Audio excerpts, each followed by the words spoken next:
یا اللہ حرام کا ایک نوالا دینے سے بہتر ہے کہ تو ہمیں بھوکا مار دے۔ اللہ اکبر۔ جگہ ہے جو حرام ہے اور یہ جگہ جو ہے یہ حلال ہے۔ یہ بزنس ہی حرام ہے، یہ پیسے ہی حرام ہے اسلام کے بیچ میں۔ یہ 5 چیزیں تو یہ پکی لکھ لیں آپ رکھ کے کہ یہ چیزیں اسلام میں منع ہے، یہ نہیں کرنی ہے۔ یعنی کہ یہ رزق ہی نہیں چاہیے۔ روحانیت کے 80 درجے حلال رزق میں ہے، سبحان اللہ۔ 20% عبادات میں ہے۔ اللہ اکبر، سبحان اللہ۔ جگہ ہے جو حرام ہے اور یہ جگہ جو ہے یہ حلال ہے۔ میں آپ کو بتا دوں کہ سمجھ لیں کہ 5 قسم کے بزنسز منع ہیں۔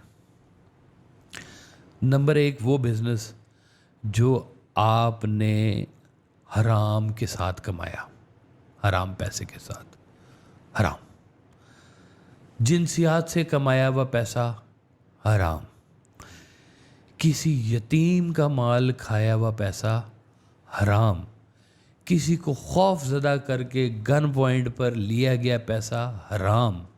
اور 5واں وہ بزنس کہ جب مفتی اسلام کا غلط استعمال کر کے اپنے مفاد میں پیسے کمائے۔ اللہ اکبر۔ یہ بزنس ہی حرام ہے، یہ پیسے ہی حرام ہے اسلام کے بیچ میں۔ یہ 5 چیزیں تو یہ پکی لکھ لیں آپ رکھ کے کہ یہ چیزیں اسلام میں منع ہے، یہ نہیں کرنی ہے۔ یعنی کہ یہ رزق ہی نہیں چاہیے۔ فقراء حضرات فرماتے ہیں کہ روحانیت کے 80 درجے حلال رزق میں ہے، سبحان اللہ۔ 20% عبادات میں ہے۔ اللہ اکبر، سبحان اللہ۔ یعنی کہ وہ کہتے ہیں کہ یا اللہ حرام کا ایک نوالا دینے سے بہتر ہے کہ تو ہمیں بھوکا مار دے۔ اللہ اکبر۔ اس حد تک وہ اس کو کہتے ہیں، یعنی وہ یہ نہیں کہہ رہے کہ یہ رزق کی کمی ہو گئی ہے، وہ رزق نہیں چاہیے، حلال اور طیب رزق چاہیے۔ اب یہ جنسیات کا شعبہ بھی ہو گیا، یہ سارے معاملات ہو گئے، تو یہ اللہ تعالیٰ نے یہ کچھ آپ پر پابندیاں لگا دی ہیں کہ یہ پیسے آپ پر حلال ہیں اور یہ پیسے آپ پر حرام ہیں۔ اب اگر حرام کے پیسے آپ کما رہے ہیں اور کچھ بھی اس کے ساتھ جسٹیفیکیشن دے رہے ہیں آپ، اس کا رزلٹ ایک تو گناہ کی شکل میں آپ کو ملے گا اور اس کا ایک رزلٹ آپ کو اولاد کی شکل میں ملے گا۔ اللہ اکبر، اللہ اکبر۔ کہ اولاد آپ کی نافرما بردار ہوگی، آپ کے خلاف ہوگی۔ وہ اولاد جو آپ کی فرما بردار نہ ہو، وہ اولاد ہی کیا اولاد ہے؟ اللہ اکبر۔ اولاد والدین کا سکھ ہوتی ہے، اور اگر وہ سکھ دکھ میں بدل جائے تو وہ کہتے ہیں کہ یہ کیا بات ہوگی۔ سرکار واجد صاحب نے فرمایا کہ میں ایک دربار پہ کھڑا ہوا تھا، تو وہاں پر ایک شخص آیا، تو اس نے ہاتھ اٹھائی، تو اس نے دعا کی کہ یا اللہ آج سے 20 سال پہلے میں نے یہاں پہ ایک دعا کی تھی، تو نے قبول فرمائی تھی۔ آج میں ایک دعا اور کرنے آیا ہوں کہ میری وہ 20 سال پہلے والی دعا واپس لے لے، اللہ اکبر۔ مجھے نہیں بکرانی دعا۔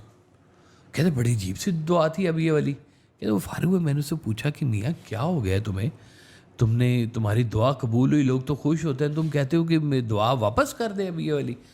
تو اس نے کہا جی میں نے 20 سال پہلے نا یہاں پہ دعا کی تھی کہ یا اللہ مجھے بیٹا عطا فرما، بیٹا مجھے مل گیا۔